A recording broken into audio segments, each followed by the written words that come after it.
Are you a current or future physician assistant wanting to learn more about finances? Then join me on this journey to become a PA the FI way. Hi, my name is Kat, and I'm a practicing certified physician assistant who will be your host. It took me 5 years after I started practicing medicine as a PA to thoroughly dive into my personal finances after I discovered the concept of financial independence. I want to use what I have learned to help you avoid some of the financial mistakes that I have made while sharing some of the financial wins that I have had along the way. Join me as we discuss financial strategies to guide you to becoming a physician assistant on the way to financial independence.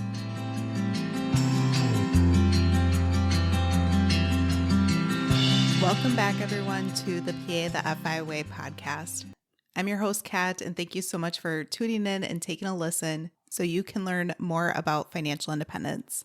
In today's episode, I'm going to share how you can develop the skill of spending. I'm sure many of you out there have never thought about how spending money is actually a skill that you need to learn and develop for yourself, as well as cultivate and nurture over the years and reflect on and make changes if needed. Specifically, the skill of spending needs to be learned and developed after you have been through the part of your life where you are living more frugally and paying off large amounts of debt. And it's really this shift that needs to happen. So I am absolutely not saying that if you are trying to pay off large amounts of debt, have high interest debt, such as several thousands of dollars worth of credit card debt, you're paying off over 6 figures of student loan debt, it is absolutely the time to still stay in that frugal part of your life. But what I'm emphasizing is that it's super important that you don't stay there for the rest of your life. Growth needs to happen. And I'm going to talk about when frugality serves its purpose, why it's helpful, but then the downsides that can happen when you are staying in that frugality mindset. And then we will shift over to talking about how to develop your skill of spending for your life. So as I mentioned, frugality can definitely be a powerful tool, specifically when you are paying off large amounts of debt or high interest debt. Learning how to be more frugal helps you free up cash flow, helps you break free from financial stress, and helps you learn habits for intentional money management. Here are some ways that frugality can serve its purpose. The first is that it maximizes the speed at which you can pay off your debt. If you are frugal and mindful of every dollar, then you can give every dollar a job, and it can help you cut unnecessary expenses and direct more of your money towards the principal payments of your debt versus only covering interest. So it can help you save on interest over the long term. The next way that being frugal can be powerful for a period of time in your life is that it can help reduce financial stress, because having a large amount of debt usually tends to bring an overwhelming amount of mental stress and emotional stress overall. Being frugal during that time helps you regain a sense of control over your finances. If you are in the frugality mindset too, you can reduce stress by not taking on more new debt while you're paying off the old debt. Another way that being frugal is powerful is that it helps build discipline. And honestly, this is so essential to learn to flex the muscle of being disciplined with your finances. It helps you learn to differentiate between the wants and the needs in your life. And it helps you learn how to spend intentionally, especially for the future, which we'll talk about a little bit more later. Frugality can also help you create more financial flexibility month to month, more breathing room, and be more prepared for financial emergencies. And once your debt is gone, specifically high amounts of debt and high interest debt, I typically exclude mortgage debt from the overarching debt that we're trying to get paid off ASAP. But once you have paid off your credit card debt, your car loan debt, your student loan debt, your debt from getting new furniture, etc., those habits of frugality can then be shifted to be used to build your wealth. And specifically that discipline that you learned, you can redirect your money from debt payoff into investments and learning how to spend intentionally. So before we talk about how to develop the skill of spending intentionally for your life, let's review why it is so important that you have that shift in your mindset of going away from extreme frugality towards developing the skill of spending. You need to learn how to transition from pure restriction to intentional spending, because learning to spend well on the things that bring you value in life, that leads to a more balanced and fulfilling financial life and life experience overall. Being too frugal for too long can have several downsides, especially if you're becoming restrictive and it's overall impacting your well-being. So the first downside of being too frugal for too long is missing out on enjoyable experiences.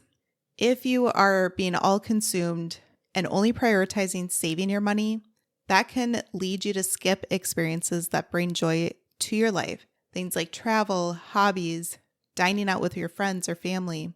And remember, for many, life can be short. You don't know how many decades or years that you have. So if you focus only on frugality, that often can lead to regrets later. The second reason why it's important not to stay too frugal for too long is that it can lead you to make poor quality purchases. If you're always choosing the cheaper option instead of something that is a quality product, that can overall actually lead to longer term costs. For example, you might be going through your clothes or through your shoes more quickly instead of purchasing a more quality item and one that can be worn for a longer period of time. This can also lead you to cut corners on your health. For example, you might decide to just skip healthcare altogether, such as preventative visits or dental care, or you might decide to just purchase cheap foods overall. And these can definitely lead to bigger problems down the road.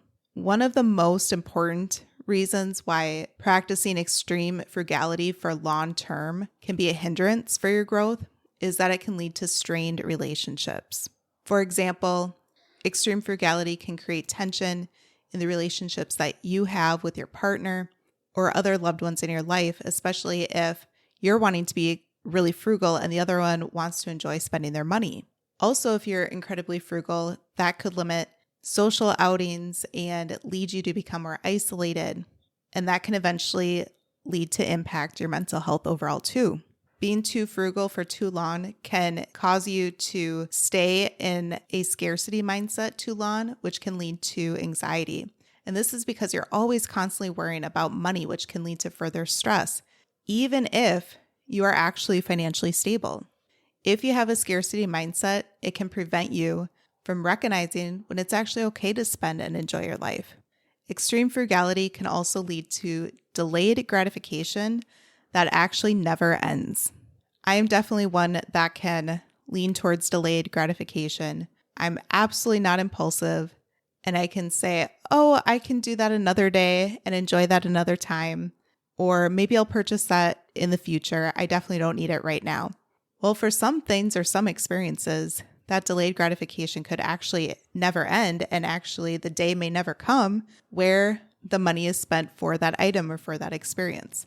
So if you're always waiting for someday to enjoy your money, that can lead to a life of endless deprivation. And then that can feed back into your mind, and you might never feel like you've earned the right to spend your money. Don't be the person that excessively saves and then never actually enjoys what you have saved. Another risk of being too frugal for too long is overall health and well-being risks. For example, you can be underspending on self-care or fitness, other health and wellness things.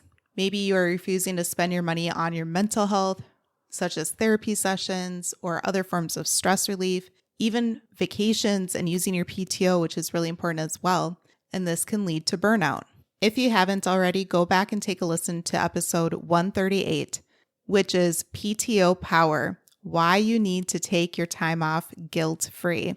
And that episode is all about your reminder to use your PTO. And finally, if you are too frugal for too long, that means that you're usually not investing in your growth or other opportunities. It can prevent you from taking calculated risks or investing in your own education or business opportunities or your personal growth overall. If you shift out of that frugal mindset and one towards wanting to invest in yourself, You can invest in skills, networking, other professional tools overall, and often that can lead to higher earnings and greater financial security over the years too. So now that we have reviewed how frugality can serve its purpose for a period of time in your life and talked about the risks of staying in that frugal mindset for too long, let's transition and talk about the 8 steps to developing your skill of spending in your life. Remember, it often takes several months, several years to pay off your debt, so you are living in that frugal mindset for a long period of time. And it can take you some time to transition and change your mindset over to one of spending intentionally and cultivating that skill of spending for your life. So have patience and grace with yourself, but here are 8 steps to help get you started. Step number 1 is to reflect on your financial journey. I want you to ask yourself, how has my relationship with money evolved since I started paying off debt? How has it changed over the years? Change your mindset to viewing money as a tool for freedom and fulfillment in your life. Instead of just thinking about these answers, you can actually write them out too. In the show notes for this episode, you will see a link to download the step-by-step guide of how to develop the skill of spending in your life, so you can review what these journal prompts are. Taking time to reflect and writing out this information often is more impactful and more meaningful for your life instead of just sitting there and thinking about it for a few seconds and moving on. Step number 2 is redefine your money philosophy. You need to reframe your thinking about money. Stop seeing spending money as a weakness. Many people who are frugal can think that they're better than a lot of people around them. But really, is that the case? Instead, start viewing money as a resource to enhance your life. So ask yourself, how can I use money to improve my life? Instead of, how little can I spend this month? Step number 3 is to clarify your values and priorities for your life. When you are doing this, it's important to think about you as an individual. You are the main character in your life. It is your life. So what do you want out of your life? What do you want your life to look like? Many of us have had parents or other family members or mentors, colleagues, friends, etc., that have imposed a lot of things upon us. And that can be their thoughts or their beliefs or what they want for us out of our lives. But it's important that you ask yourself if it really aligns with what you want out of your life. So to help you clarify your goals and priorities, I want you to start listing out with 5 to 10 things or experiences that bring you joy and fulfillment. Ideally, you are listing out many more, but start with 5 or 10. And if the creative juices are flowing, keep going after that. This will help you prioritize your spending and focus on the things that align with your values. For example, health. Working in healthcare, many of us prioritize health. Relationships, experiences, travel, hobbies, spending more time with certain loved ones in our lives. So ask yourself this: if you had unlimited money but couldn't buy material items, what would you invest in? And this question is not actually about money investments. How would you choose to spend your money intentionally that is an investment for you? After you've written out your list, try to narrow it down to your top 5 priorities for spending your money on what matters most to you. This will help with the next step, step number 4, which is to create an intentional spending plan. You can break down your budget into different things like your needs, the essentials month to month, wealth building, which are things like investments or savings, intentional spending, so experiences, self-care, hobbies, travel, etc., giving for charity or gifts towards people or to your church. As you're creating this intentional spending plan, you could also set aside a freedom fund for guilt-free spending on things that enhance your life. Maybe you decide that every month you want to spend a couple $100s on either the same thing every month that enhances your life, or a fund where you try different things month to month to see how your life has changed when you spend the money on that thing or experience. As you're breaking down these different spending areas, you can also break them down into percentages and decide what actually fits for your life. For example, what percentage needs to be needs versus your wealth building like investments versus your intentional spending, where you are choosing to spend your money on things that add value towards your life, and a certain percentage on giving as well. Step number 5 is to practice conscious spending. Always ask yourself before you're buying an item or an experience, does this purchase bring real value to my life? Would I still buy it if I had unlimited money? Some people can implement a waiting rule where they wait 24 hours or even up to a week for discretionary purchases to ensure that it really does align with your priorities. Step number 6 is to start testing small upgrades. Experiment with upgrading different things in your life. For example, choose to spend on quality instead of quantity. Try different things like better groceries or services that save you time, such as hiring out a lawn care service, a house cleaner, a virtual assistant if you have a business, that nicer quality shirt, and ask yourself if that experiment of upgrading your spending was worth it or not. And it's okay if it was not worth it. Then you recognize that and understand and tell yourself, I've already tried that and I decided that that's not how I want to spend my money.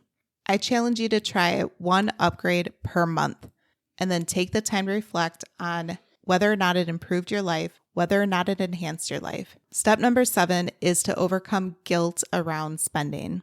Your scarcity mindset and scarcity thoughts will keep creeping up over time, especially when you have just paid off your debt and are in the process of coming out of that frugality and learning the skill of spending your money. Remember that spending wisely is an investment in your well-being overall, not a waste. Next time you feel guilty about spending, learn to reframe those thoughts with a positive affirmation.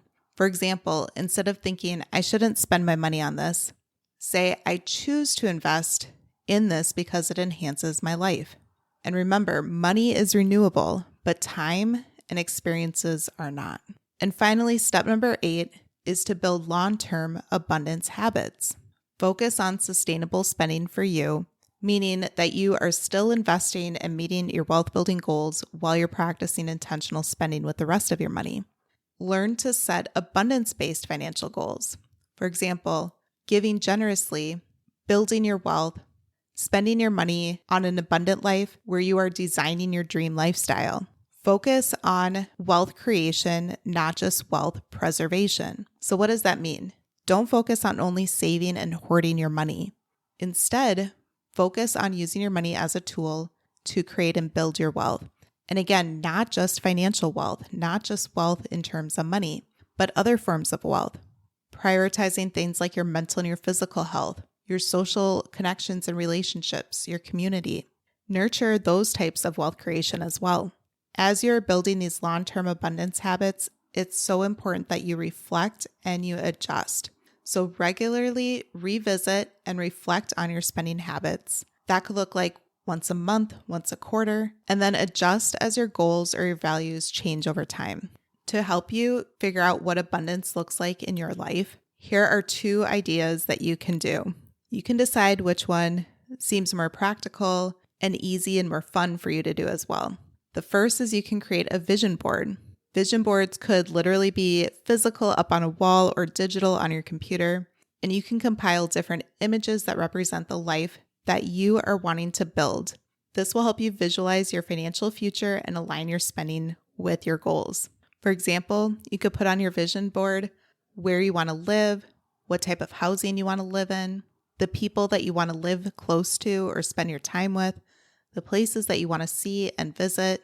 You can put words on your vision board that mean a lot to you and that what you are striving for, such as generous or peaceful or adventure or exploration. And that vision board can be a great reminder to look at and again, adjust over time as you're building your habits. If creating a vision board isn't quite your thing, you could also journal and write about it instead. How is your future self spending their time? What do your ideal days look like? Where are you living? What are you spending your money on? What does a balanced, abundant, and intentional financial life look like for you? These questions can be really easy to glaze over and not put a lot of thought or intent behind them. But if you take the time to start writing about them and revisiting that every few weeks or every few months, that can help get you closer to what your goals are and what your purpose is, so that your spending is aligned with that. And finally, make sure that you are giving yourself permission to change over time too. I'm sure we all can reflect back and think from 5 years ago, 10 years ago, 20 years ago, that how you want the next part of your life to look like is not the same as what yourself a decade ago had wanted as well. And that's absolutely okay. Maybe some of those things are exactly the same. But as we have birthdays and life happens and life changes, it's okay for your vision for your future self and what your long-term goals are to change as well. Don't forget to head to the show notes to grab your step-by-step guide to developing the skill of spending for your life. It has these 8 steps that we reviewed, and it's a free download to help you get started. If you found this episode helpful, I would love if you would do one or both of these things. One is reach out to me through social or email. You can comment on the post for the episode, what part of it was helpful and resonated for you in your life, or if you have any thoughts or things to add, I would love to hear from you. The other is I would so much appreciate if you were to take 30 seconds out of your time and write a review on Apple or Spotify about what was helpful with this episode as well. I'm curious how you have been cultivating the skill of spending intentionally in your life. And if you haven't started yet, I hope that the information in today's episode was helpful for you to get started. I appreciate each and every one of you for taking a listen, and I'll see you back here soon.